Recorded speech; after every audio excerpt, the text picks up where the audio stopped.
I think those are all of the things that I need to talk about. So let me go ahead and stop my screen share here. Let's see if we can get Sarah on. Sarah, I see you. Okay. If you want to go ahead and start your screen share, mine should be done.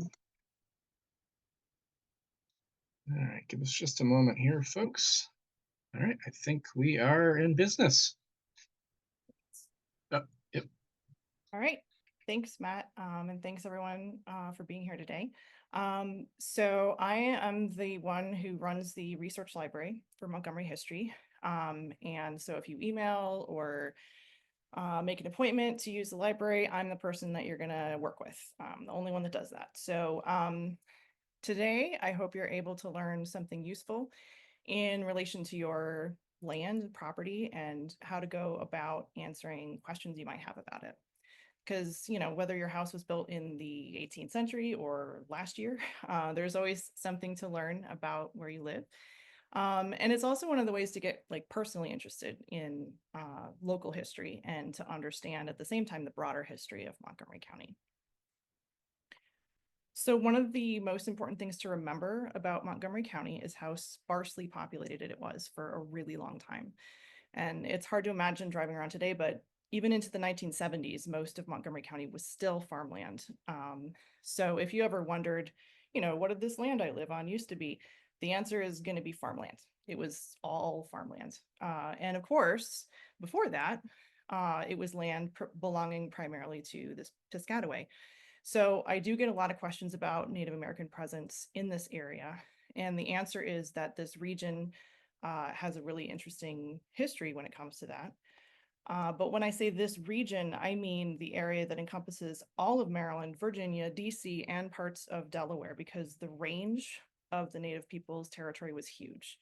So it's basically an inverse concept. Instead of a map of the county with specifics on Indigenous presence within it, we need to zoom way out and look at a map of like the tri-state region with Montgomery County's land, merely a portion of it. So you can see the entirety of Montgomery County here sort of swallowed up by, primarily Piscataway, but 3 or 4 different tribes' territories. So the presence wasn't as like localized as we might imagine. So I'm not going to spend a lot of time on that history today, mostly because that is by no means my area of expertise. But I will refer all of you who are interested in the Indigenous people's use of this land to 2 places for starters. We have a really nice page on our immigration website that talks about the current day Piscataway Nation and their continued presence here. It also contains a land acknowledgement statement. So we see this now. Yep. Uh, so this is the land acknowledgement page on the immigration website. And then the Maryland State Archives also has a really great website on the history of Indigenous people here in the state called MyEast, and this has a lot of archival stuff there. So that is those are the places that you want to go if you want to explore that kind of history. Okay, and I think I have to go back. One of the most important, one of the most often frequent things that I'm doing is, helping people with their land research. And I will often ask, really the first three questions that I'm going to ask when people ask me about their land. Yes, that is a real estate joke. And it's not my first 3 questions, or not my 3 questions, but my first question is going to be location, because it affects the approach of how we're going to do this. So remember, we said that for a really long time, Montgomery County was farmland.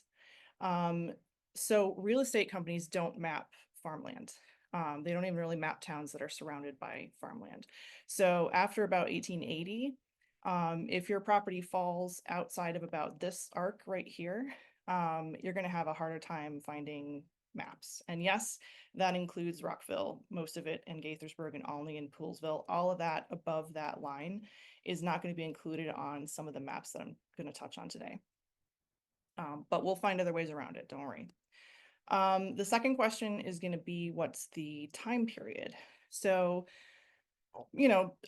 some people might be looking for the whole history, which is fair, but the resources are going to be very different depending on when you're looking for information. So in the 19th century, we have sort of these two full county maps that show property owners, and there's a few others we'll talk about, but the 19th century is going to be more county comprehensive, but also a little more vague in terms of property definitions.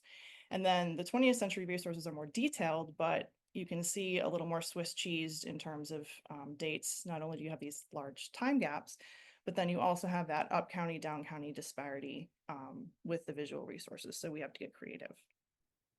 And then the third question is, are we looking for the history of the land or the history of the house? And there can be some overlap there for sure. But the resources on buildings are very different than the resources on land ownership. We already touched on land history. It was farmland. It's all farmland. And for starters, that research of the land is probably going to involve looking at deeds. However, I am not going to talk about how to research the deeds in this talk because I hope all of you learned about that a few weeks ago from Morgan at the State Archives, who gave a great talk on how to locate deeds in their online system. So instead, I'm going to give you some other options to learn more about your land, sort of in addition to searching the deeds, kind of like a step 2. Let's assume you've looked at the deeds, or maybe you've gotten stuck on finding your deeds, and some of these other resources can fill in the holes or get you back on track. So while we are, so this is a link that Matt is going to drop into the chat. It's a link to the property research page on our website. I'm not going to click to it right this second, but it's kind of an outline of this talk and a good place to review and access a lot of the things I'm going to show you today. And that presentation from Morgan on the deeds is linked there also. It's going to get too complicated for me to provide you all these links as I'm going along. So Matt's going to give you that one, and then you can easily re-find any of the stuff that I talk about during this talk. Okay, that was a lot of intro. So let's get into this. What I'm going to do is start at the earliest stuff and move forward through time. And I'll remind you as we go sort of the limitations that your property's location might put on some of this. So basically, we'll imagine you want to start at the earliest colonial era ownership. And then we'll cover each time period, kind of what you can expect to learn and where to look for that information. Those of you who watched Morgan's presentation will remember she talked about these somewhat goofy names that show up in the deeds when they talk about the pieces of land being transferred, like Bite the Biter or Good Enough or William's Folly. So those names come from these original patents granted by the Lord Baltimore as the land that was claimed for England was divided up amongst the first settlers.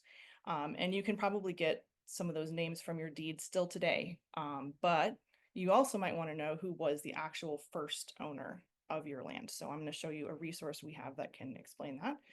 So the way it works is we have these rectangular portions of the county printed as road maps, and you locate where in one of these rectangles your property exists, and we lay out that base map, which looks like this. And these were created by MNCPPC back in the 1970s. So we call that like modern base map, but that's compared to like 1800. And then we have a transparent overlay that has all of the patent shapes claimed before 1800 mapped out on it, like puzzle pieces and labeled like that. So then as we move it to overlap, you can see that the original patents or the patents that comprise your property and how they would have overlapped over that area, how they would have intersected with each other. A lot of properties comprise portions of many of these. And so you can kind of see how those original pieces lay over the land that exists today. So that's a very visual piece. And alongside of that, we have a correlated list of the original patent holders for each of those pieces of land so that you can learn the name of the first person who owned your land. So we have 18 of these maps and lists, which cover the whole county. So no matter where your property is, we can find your original patent holder. Now, this resource is not available online because, as you saw in the video and in this picture, which has both layers there, trying to figure out which black lines go to the base map and which ones are on the overlay is really tricky. So, I think someone at Historic Preservation is working on translating this information with GIS mapping, which would be the way to do it. But the coordinates are based on like 250-year-old systems, and there are literally millions of points of coordination. So translating it into a modern computer system is definitely possible, but is very time consuming, and it's not like quite done yet. Okay. So adding the barely 18th century one topping the list here, this is sort of the top used listing of all the large 19th century maps of Montgomery County. I should say large region. A couple of them are full county, some of them are more partial as they're marked here. Okay, so I'm gonna take us to this.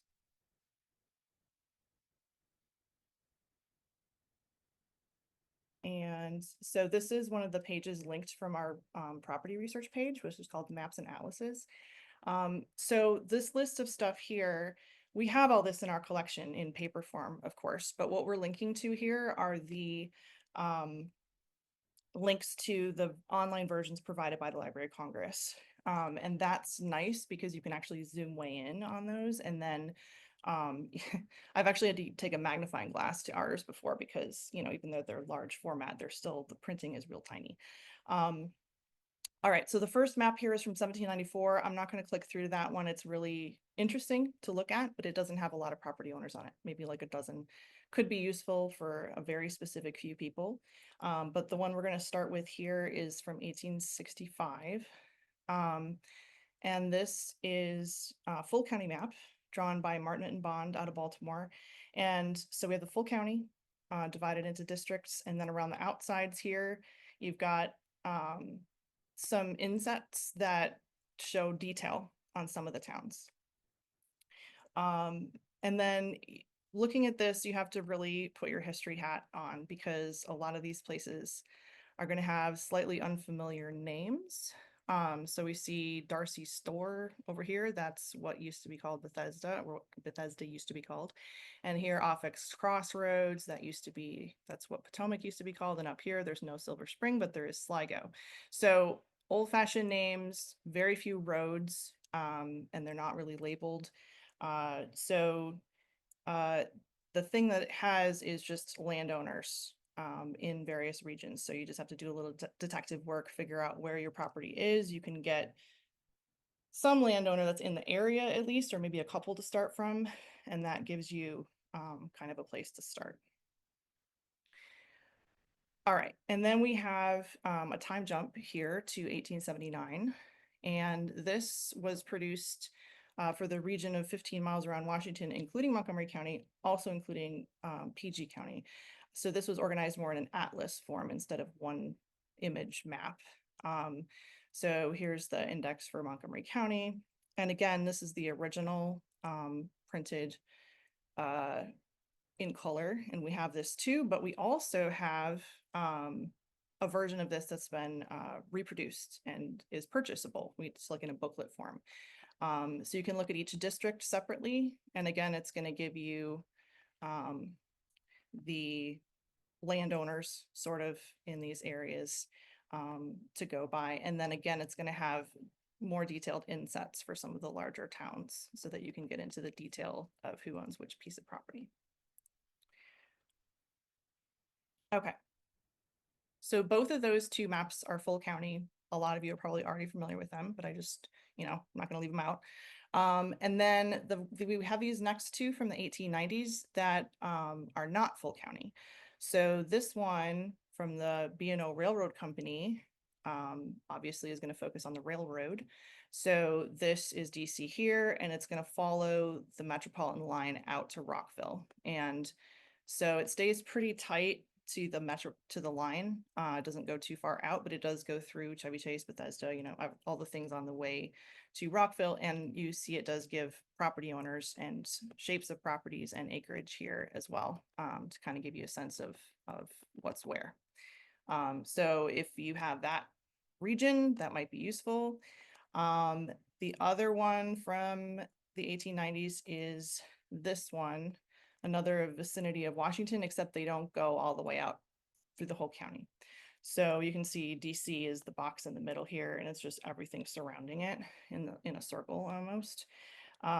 So it goes, lost my place on my script here.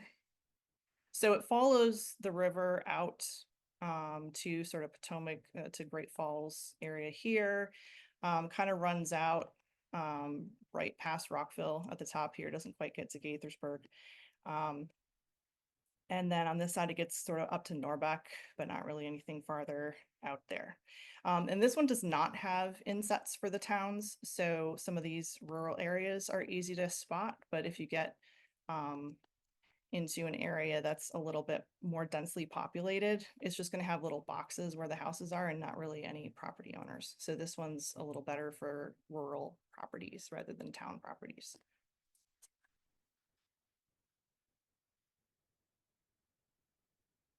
Okay.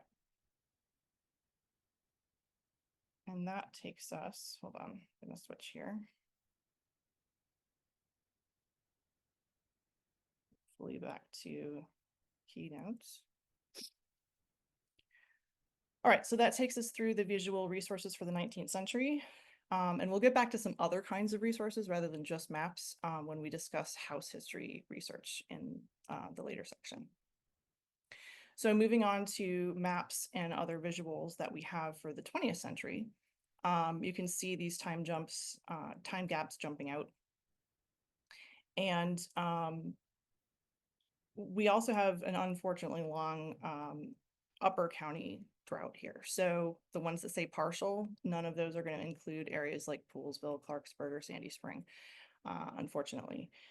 So we have to get creative with that. So the 1904 based map is actually exactly the same parameters as the 1894 one we just looked at, just 10 years later. So exactly the same coverage there. So we're going to go to this one instead.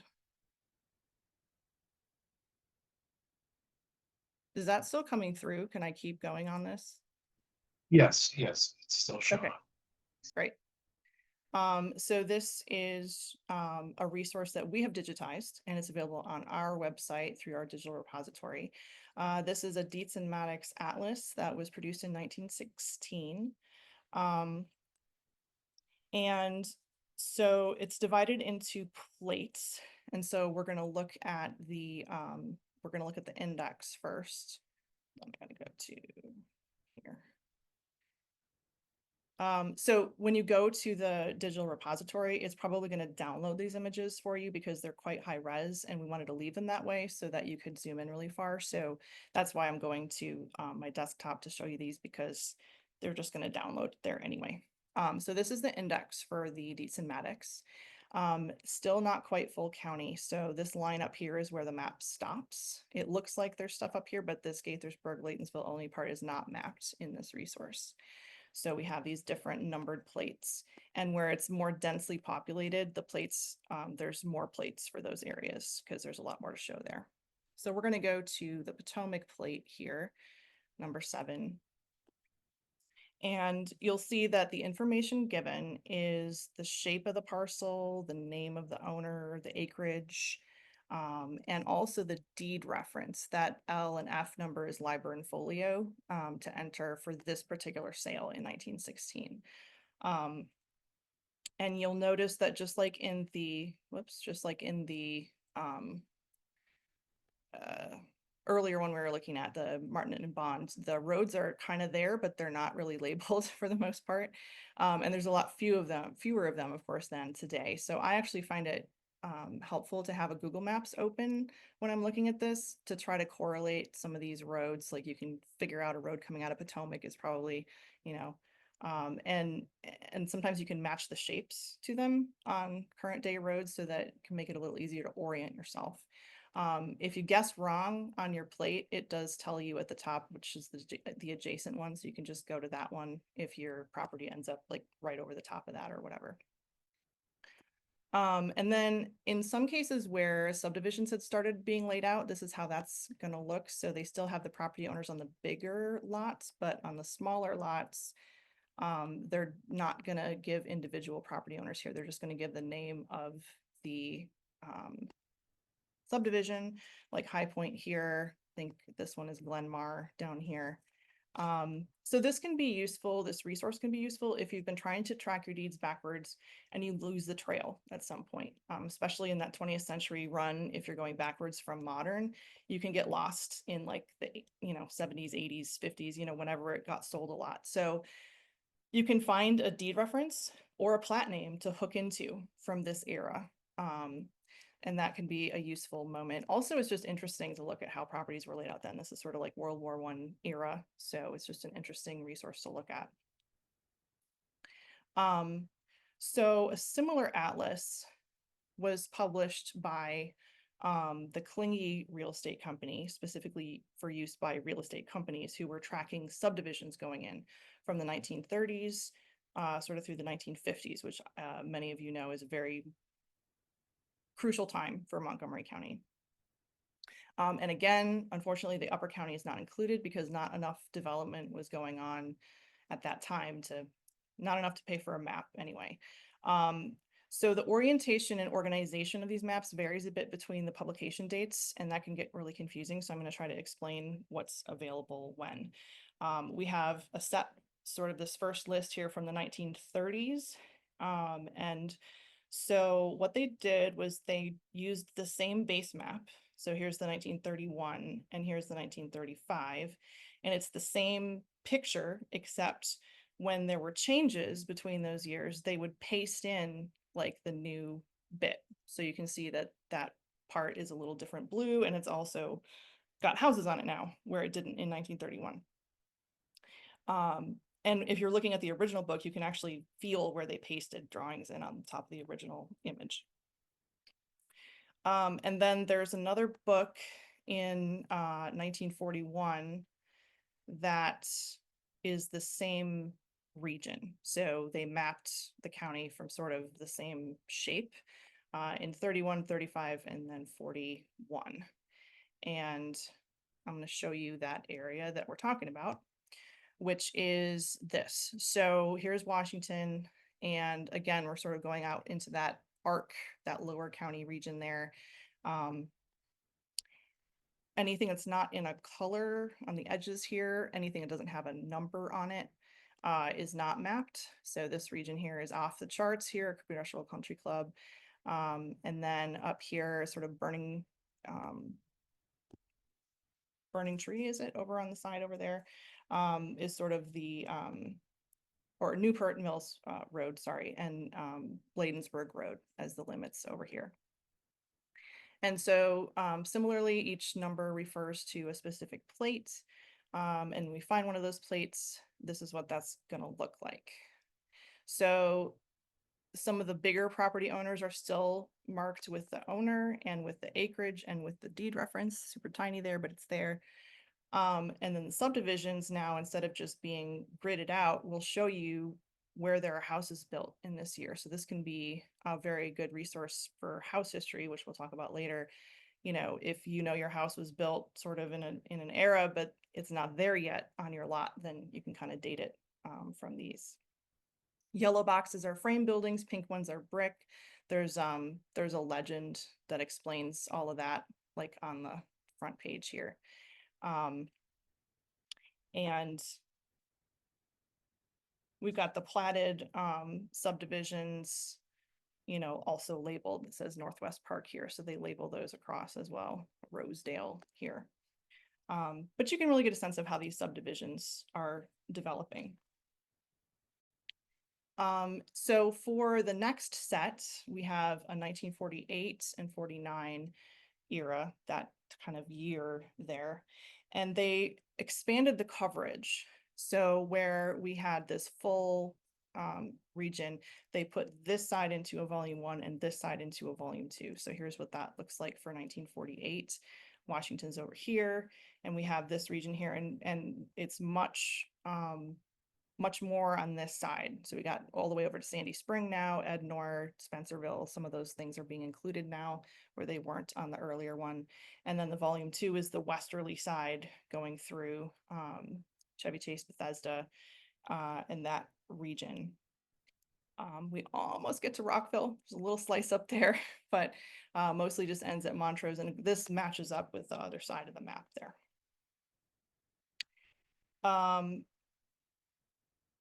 Okay, and so what they did was, go back to here.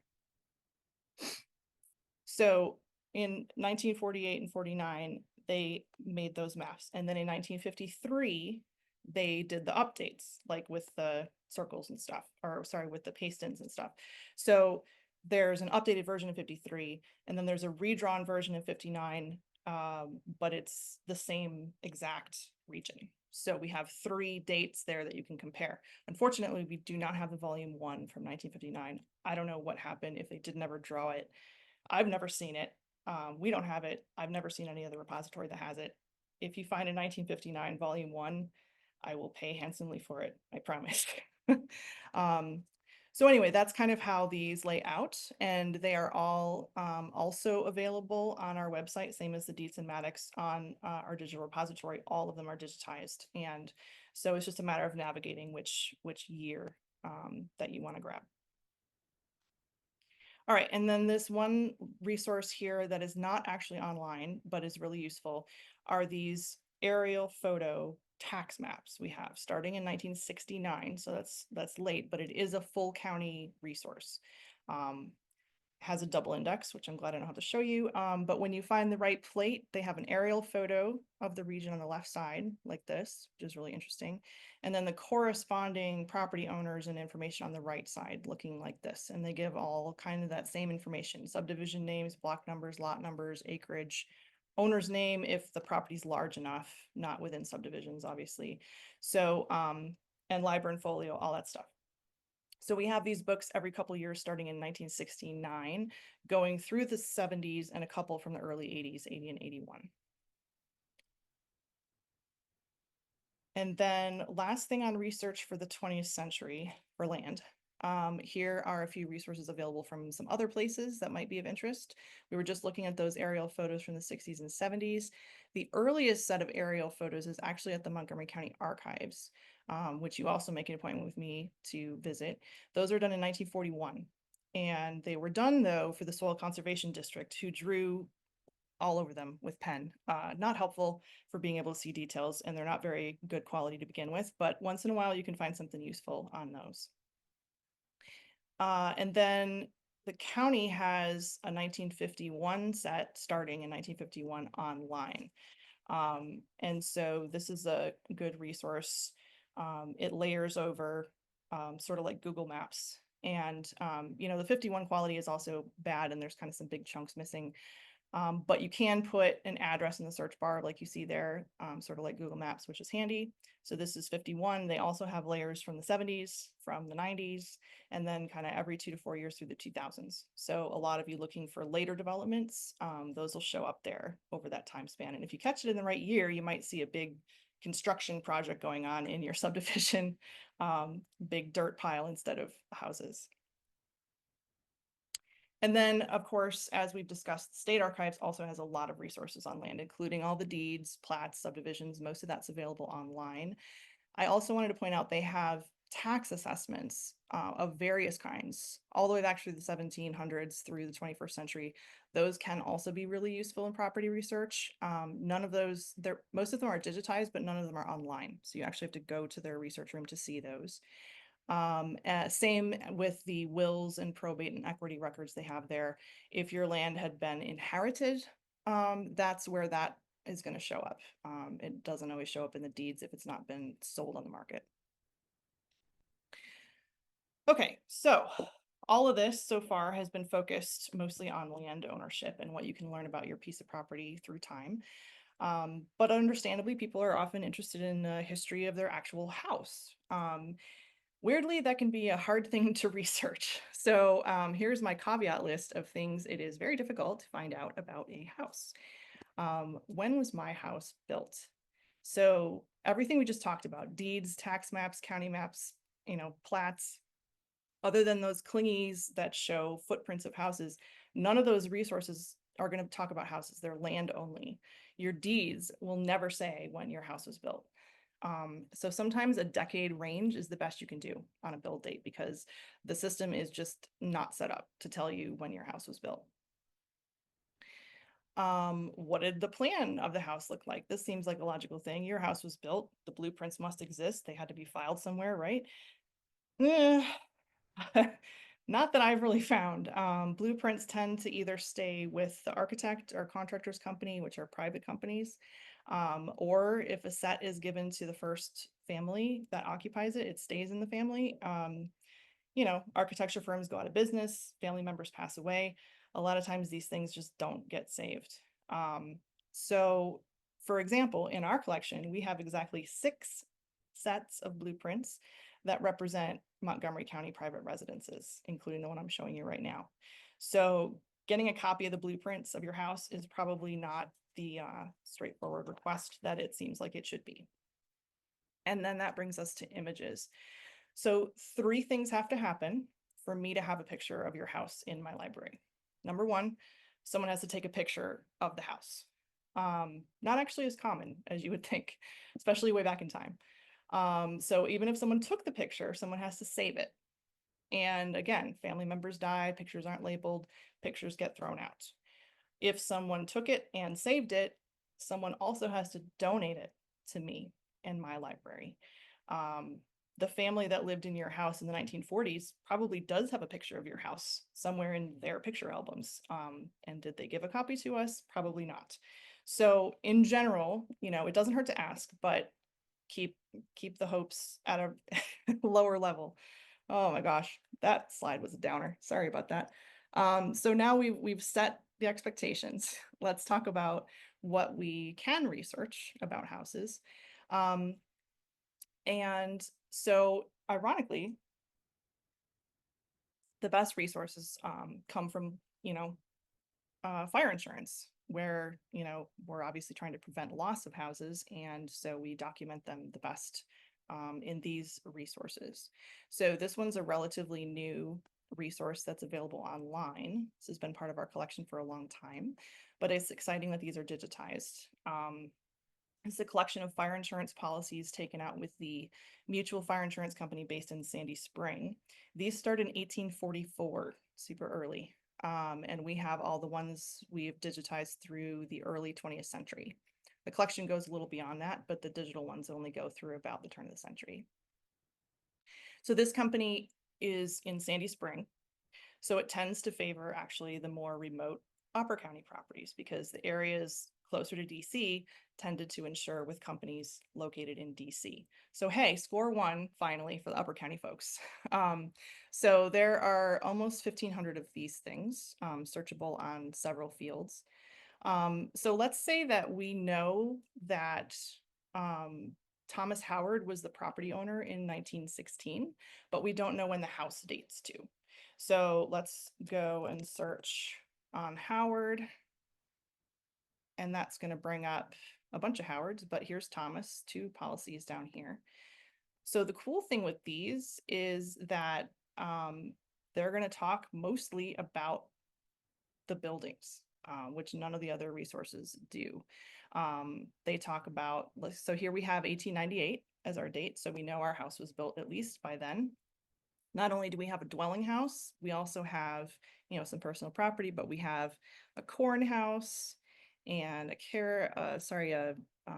tenant house on the property, and a barn.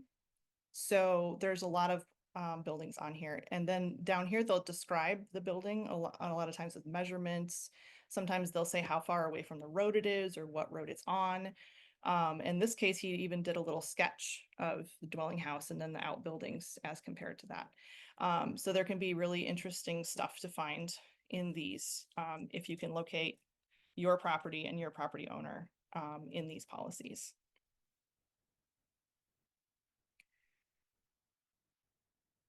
The other fire insurance related thing we have access to are Sanborn maps.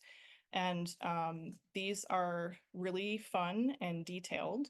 But the caveat is, unlike DC, the coverage for Montgomery County is really spotty for these. So this here, we have linked from our property research page, all these ones that the Library of Congress has of Montgomery County from this date range, but it's not comprehensive. So there's a couple from like kind of jumping years, and they only are for various locations in Rockville, Gaithersburg, and Kensington. They're not even comprehensive for those regions. So, really spotty, but really interesting. So here's an image from Rockville in 1892, I think.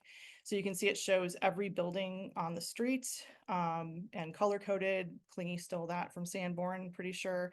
And so you have every single building and how it's oriented on the lot and the building material. So we're going to look more at these. We have another set of these in our library that are not digital. They date from the early 60s. And so these are Sanborns for the suburban area around DC. And you can see DC is like thick with them, right? You can have one for every street in DC probably.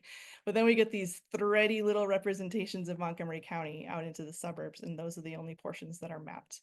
So here's a close-up of one of the easterly portions, sort of the Tacoma Silver Spring part. And there's sort of a close-up of a plate that includes Georgia Avenue. These also have a really involved key. Lots and lots of things marked on these maps. You could stare at this for like an hour and not see everything there is to see. This is a closer up of some of the buildings on Georgia Avenue. And it's not just commercial. They have all of the, residential areas mapped out too, as long as they're included on the coverage. All right, so the Sanborns don't provide any ownership information, but as we discovered with both these and the Clingies, if your house is depicted on these, it does sort of give you an idea of when your house was there, and in the case of Sanborns, possibly what it looked like. All right, few more resources on houses. I get a lot of requests for city directories from mostly from the 1890s or early 1900s. Those definitely exist for bigger cities like DC or Baltimore, but here in Montgomery County, there was no need for such a thing until about the 40s. Remember, it was farmland. So we have a couple one-off things earlier, but by 1944, we have a couple directories published by the Chesapeake and Ohio Telephone Company. This one's from the Bethesda Chevy Chase area. I have another one from Rockville area. And again, it was that region around Washington situation again, pretty limited to the neighborhoods that were essentially suburbs of DC.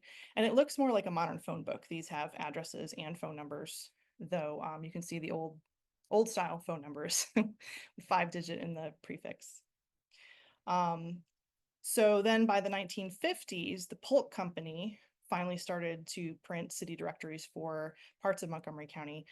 But they weren't in the telephone business. So these early ones only have addresses. So here's sort of like the Yellow Pages area listing. And then here's a listing of homeowners.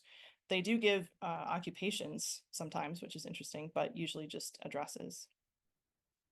By the 60s and 70s, we have these spotty coverage, but we have a couple of them for the rest of the suburban region of Bethesda, Chevy Chase, etc. Those later ones also have this neat sort of reverse engineered feature where you can look up the street name and then see all the people living on that street in a year, which could be really useful for research. And, if directories are interesting to you, we have, like I said, several more one-offs from different regions and time periods. So definitely like put that on your list to ask about if you're searching. And they sound like something that would be useful.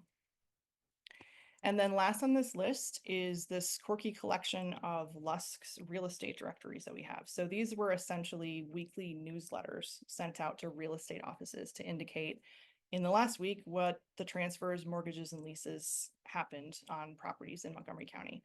So we have these starting in 1951 and continuing in various different iterations through the late 80s. At that time, they probably started switching to computer programs.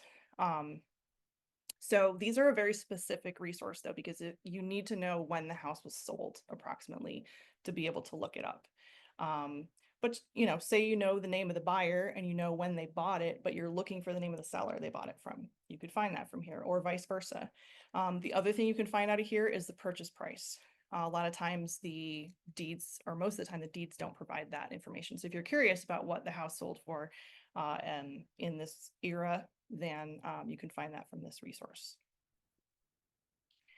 And then last, I just listed here a few reminders of other places that property information can be found. So as Morgan talked about, the modern ownership of property is discoverable by address lookup in SStat, which is an online resource. In addition to the current property owner, they'll often show you like the last 4 or 5 recent sales, and sometimes include the plat number on that listing, which can save you some time getting started. If you think your home might be historic or might have been applied at one time, you can check into that at the Maryland Historical Trust. They have a lot of resources on historic properties, as well as a database of like applications for historic designation and other documents related to that. And then I just threw this in here. Don't forget the newspaper, especially in the 19th century, sales of property, land transfers, auctions of farms, and things like that were often printed in the newspaper. So you can search on someone's name or on a name of an estate that can bring up those kind of announcements.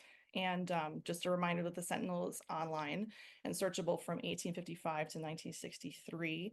And you can find links on our website to learn all about the newspapers we have available. All right, so I think that's all I have. I'm sure there are questions. Here is my contact information. Feel free to send me an email if you want to make use of any of the resources I've talked about today. And thank you all for coming. All right. Well, actually, there are not any questions yet. Oh, I'll wow. say that now. I say, I was you too must thorough. have. I'm sorry, guys. I should have left some stuff out. So again, if you have any questions, you can use the Q&A button. I had a question and then it slipped my mind. If somebody wanted to make a research appointment, how do they do that? Yeah, so that's super easy. It's linked in a lot of places on our site, including on a lot of the library specific pages, but actually right on our main page, if you just scroll up once, there's a button there that says make research appointment, and you can just click on that and it'll take you right to our system. We're using an appointment system to make sure that everybody's research has my time given to it. So that you don't walk in and find me working with 5 other people and have no time for you. I will work with you directly during your appointment, and I will have things ready for you ahead of time when you make that. So that is our system, and the online system just gives you the option to pick a date and a time that we're available for appointments. And I look forward to seeing you. Okay, well, questions are rolling in now, so we'll jump into those. So, someone asks, are building permits available online from Montgomery County, or where would someone go to find them? Oh boy, I feel like I've been asked that question before, and the answer is I honestly don't know. I always tell people, like, you kind of have to do some figuring out like what county agency is responsible for issuing that kind of thing. And then contact that agency and find out, if they're retaining records for the time period you're looking at. A lot of times, especially older stuff, has been sent to the state already or has been sent to records retention. So, it just depends agency by agency how they handle the records retention process.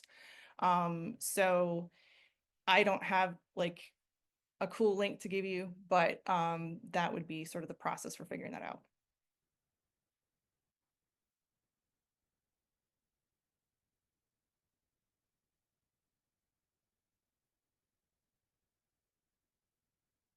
Oh, I think you're on mute. Yep, that is correct. Sorry about that. Wow, that's the first for me in a very long time. Okay, are federal government properties listed in any of your resources? Mm-hmm. So on the maps, the clingy maps that I showed you, when they have the owner of the property, it will say United States government, and then it will give a deed reference. And same for any county-owned properties, anything that's owned by not a private owner will still show up. So it's a matter of figuring out, kind of what they were calling themselves as the as the owner, if you want to look it up in certain times. But yes, they do show up on those maps. Okay. It is someone's. Oh, this is a really good question. I'm interested in the history of my property, but it's currently a townhome community. So using my address is probably not the way to go. How would I research So your address is the way to go, or can be, that? if you start at SStat and put your address in. Hmm. Then you want to look to see if it has a plat number on that listing. That would be the easiest way if it does. Not all of them do. I don't know who fills those out. Sometimes they seem a little lazy with build dates and things like that that are useful. But if you can grab a plat number off of your SStat listing, that would be the easiest way. If you can't, then still go to SStat and look at like the recent sales and see if you can get into a deed. And then often that will reference a plat number, or it'll reference what that subdivision was called when it was made. And then you can kind of go on from there. So yeah, definitely SStat with an address would be the way to start on that one. Okay. Someone asks, how can I research areas of Northwest Washington that were part of Montgomery County prior to the creation of Washington, D.C.? Yeah, so we don't have a lot of, I mean, we do have a lot of like regional maps, but they don't often have a lot of detail to them. So generally, if you're talking about stuff that's used to be Montgomery County and now is DC, DC has that. So they would be the ones to go to for that kind of research for places like Georgetown and stuff like that. Um, and I think the same goes for the deeds. I can't remember what Morgan said about that, but it's my impression that, Montgomery County, is 1776. If your property was part of Montgomery County, then you can look it up in the deeds until it's not anymore. And then I think those are transferred to the other region. And however, DC's deeds are arranged, which they're not at the Maryland State Archives, obviously. So that's a whole different system. Does the same apply to Frederick County? You mean places that used Like records from when, from Oh, way back. Yeah. prior, yeah, So before Montgomery split off. Yeah. yeah, I mean, I'm sure a lot of this kind of mapping stuff exists for other counties. I'm just not very familiar with it because that's not my job. But but for the deeds, definitely, if your property goes back far enough, Montgomery County doesn't start until 1777. So anything that predates that, you've got to go into the counties before that to look for it. Okay. Can you give a brief summary of how property ownership changed from the colonial patents to the individual farms of the later 1800s? So the patents were, I mean, once they were granted and paid, then that person owned that property. And then as they moved through life, they either divided it up amongst their relatives, which again is going to show up more so in like wills and probate records, or they sold off piece of it to neighbors and people that were moving into the area. They sold off pieces, so that's why you get in deeds you often get these references like part of this tract, part of this tract, part of this tract, because it's like little pieces of a bunch of different puzzle pieces that were already individual and now they're being divided up. So tracking that through time is difficult. That's what I'll say about that. Okay. Jim Douglas says here, look at WSSC plumbers cards by address, shows date of water/sewer hookups. So that's kind of an Mhm. interesting I get a lot of suggestion. questions about that actually, so that's a good tip. Thanks, Jim. Where would, do you know where someone would go to find those cards? I don't personally know, so I no. don't need. Okay. Jim, if you can send us a message on how that would be, where to go to look for those, that'd be super helpful. Jerry asks, what is the name of the system that identifies the owners of 18th century land grants? Do other counties have comparable systems? So I skipped that part because I was short on time, but what that resource was created by a group of ladies back in the 90s, pre-internet, who painstakingly mapped all of those coordinates from things like from a bounded oak in the middle of this road and to this property line over here of some other guy, like somehow they figured out coordinates that corresponded with those directions, and then they mapped out all those thousands of pieces of land, and they did it by hand in the 90s. I don't know for sure, but I've been led to believe we might be the only county that has that resource, because it was such a very specific project and very long time. It took them years, so it's a really valuable resource for Montgomery County to be able to have access to. Okay. Someone asks, where can you learn about the holdings of the Montgomery County Archives? On our website. So Montgomery History actually just sort of like manages that collection. It's not our material, but we provide access to it. If you use the drop down under library, I think it's under the library tab. I can't remember there's a link under there for Montgomery County Archives. And you can see the finding aids for all the different collections there. It's linked from other places too, from our, search our collections and places like that. Yeah, it's under libraries and collections. So it's the fourth option down. I had to count there. Okay.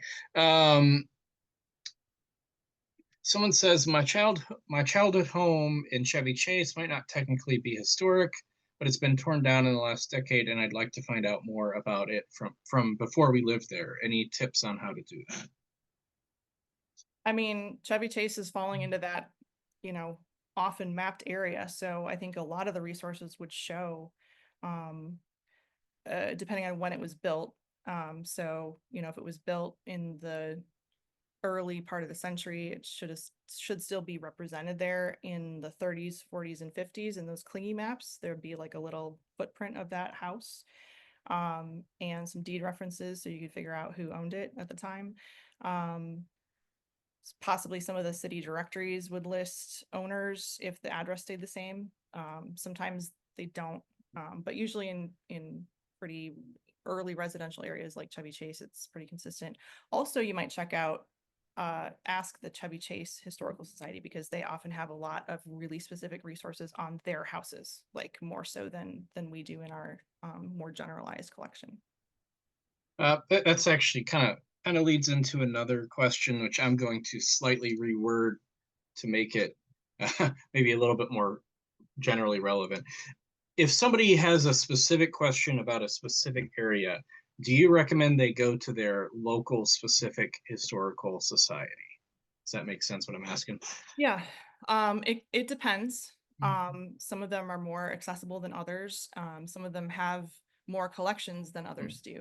A lot of them just focus on, history and more narrative history, I guess, and pictures and things, and don't have so much like collections material.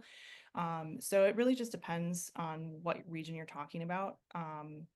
But it's always a good place to start with us. And then, if I know about a resource that I don't have, that somebody, like I just said with Chevy Chase, I know they have pretty robust house files, on all their individual houses. We have that too, a lot of historic house files, but they tend to have stuff that's been donated by local residents to support that kind of research. So, they're one of the ones that has access to their stuff, public access to their stuff. But it really kind of depends on which one you're talking about. Okay. Jim says, for the plumber's cards, start with logging into your WSSC account, which I don't, maybe Montgomery County, or we'll have to look and see if that's something that we can access. But he says, then under other service, click on plumbing cards and then search by house number and street. So that's something we can look into. Depends on We what you might have be to able. do to get an account. Yeah, exactly. I mean, I know in your case, it's probably not possible. I live just outside of the county, so I wouldn't necessarily have access to that, but maybe through the office we can get that. Okay. Thanks, Jim. I really appreciate you helping with that. Okay. Let's see. see if there's any specific or more general. Oh, so on the email that we sent out, Sarah, I know you and I looked at a couple different um, images, but I think we settled on the one that was the colorful map. Someone asks, what is that map that was pictured? I think that's the one that has Bannockburn on it, and Oh, I think that's a Clingy. That's okay. from Clingy Atlas.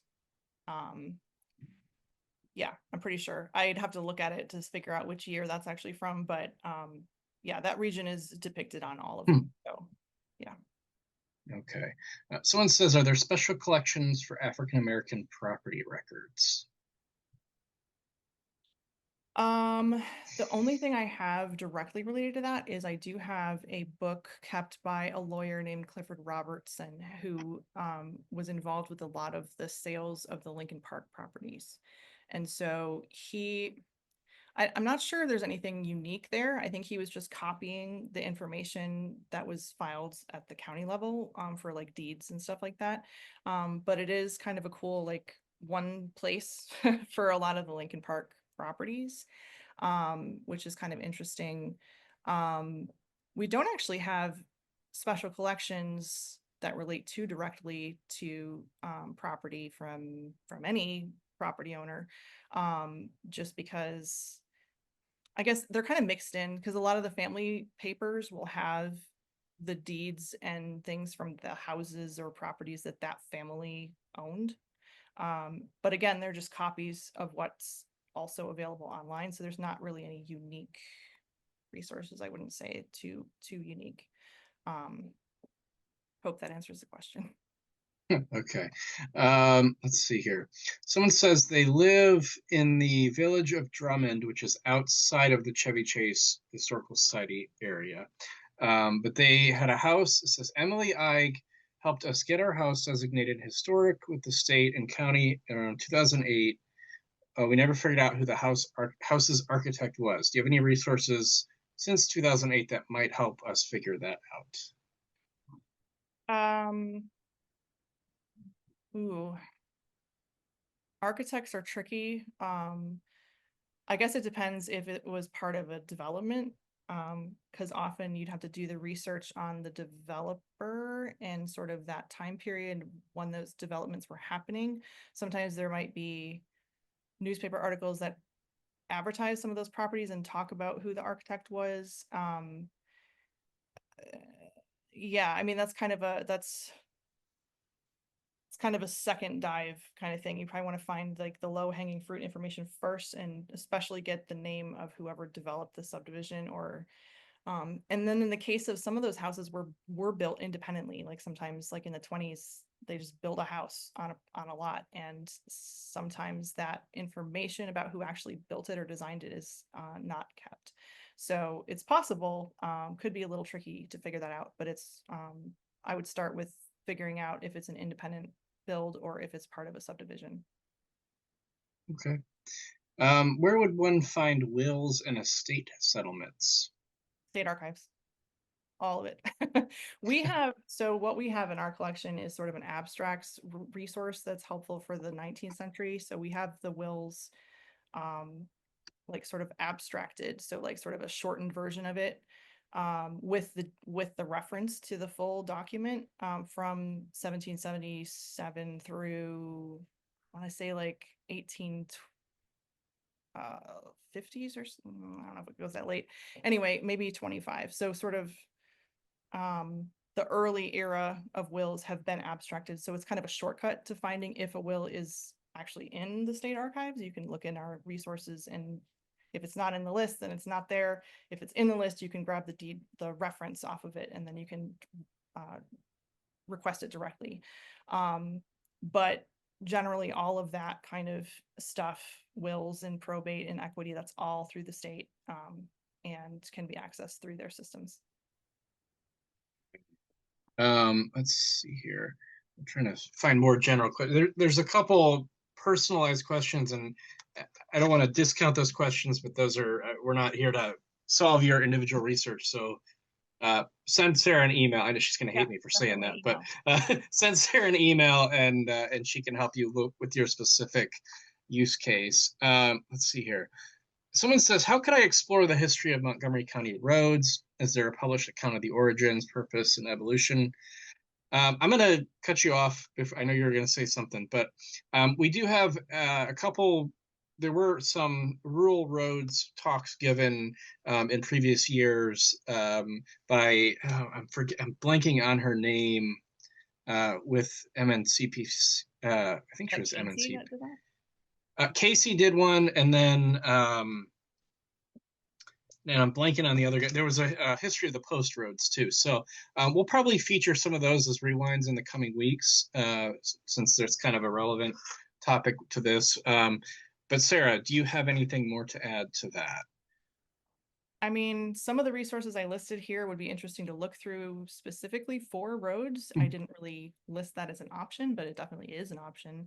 Like I said, they weren't labeled real well on some adult ones, but you can figure out what they were. And the ones that are labeled are sometimes labeled with the old names. So there's a lot of roads that are known by something today that were known by something completely different in the earlier part of the 20th century. So some of those maps you can kind of trace road names and road building, I guess, through time, because you can kind of see it, advance across the county if you're looking in the same spot in each map.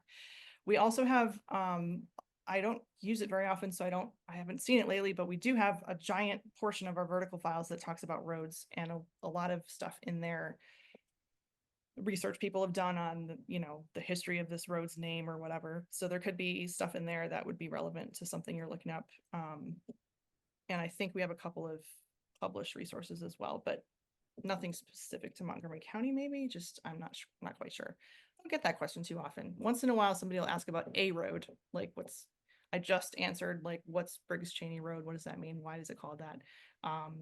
And so I get them one off. I don't often get somebody Yeah. sort of, coming in to research that, but we do have those resources in our files. Okay.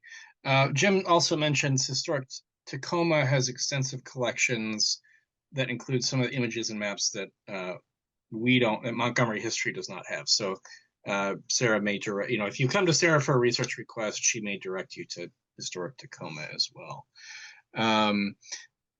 Where does one find records of public school building construction?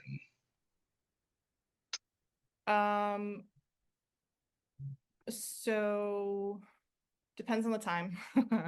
It's always a follow-up question because time makes a huge difference there. If you're talking about 19th century, actually those fire insurance documents that I showed you that we just digitized recently, there's a whole collection of them that were taken out by the school board in the 19th century, and they document both Black and white schools that were insured at the time and give the same kind of detail, the description of the buildings, where they stood, what they were called. So that's a really, really interesting portion of that collection. If you go to that page on our digital repository, there's a whole paragraph about it. It tells you how to access them, how to find them within that larger group. So that would be a 19th century resource. 20th century, I mean, I know I have some maps from various static time periods that just map all the schools that existed at that time period. I also have a lot of photos of schools at, again, very like really specific time periods. So I guess the follow-up to that would be you'd need to give me an exact time period you're talking about, and we can go from there. Okay. Let's see here. Jean asks, the map that you mentioned that took the ladies years to do, what time period does that relate to? So that is that maps all of the original patents in the Montgomery County area. Some of them go back to like the 1740s, so like all the way back, like whoever patented the land first. And then they mapped any changes that happened, because a lot of times people would like patent a property and then they wouldn't pay for it, and so it would get dropped and then like resurveyed, and then it would be slightly different the second time. And so they mapped any changes that happened up to 1800. So that resource only shows like what happened from the beginning of patents to 1800. That's the time period that it's representing. Okay. Do you have land surveys that are part of real estate transactions? Not not comprehensively. Some of the land records that we have that are all just sort of one-offs that have been donated from various places, sometimes they will have that attached to them. From all different time periods and kind of random pieces of land, but nothing like comprehensive where we have a whole collection. A lot of stuff, we have a lot more stuff than I showed today. It's just that this is sort of like the blanket like starting point stuff that's going to cover the most ground. If you want to get super specific, we can get in super specific. And if you have your property in the right place, we might be able to get something really specific, but it really just depends on where your stuff is, what you're looking at. But yeah, so I guess the answer is yes, sort of, but only for certain properties. Okay. All right. Okay. Well, a lot of the other things are a little bit more too specific for this. So I'm going to go ahead and wrap things up. Sarah, could you actually put up, if it's possible, could you put up the slide with your contact information one more time?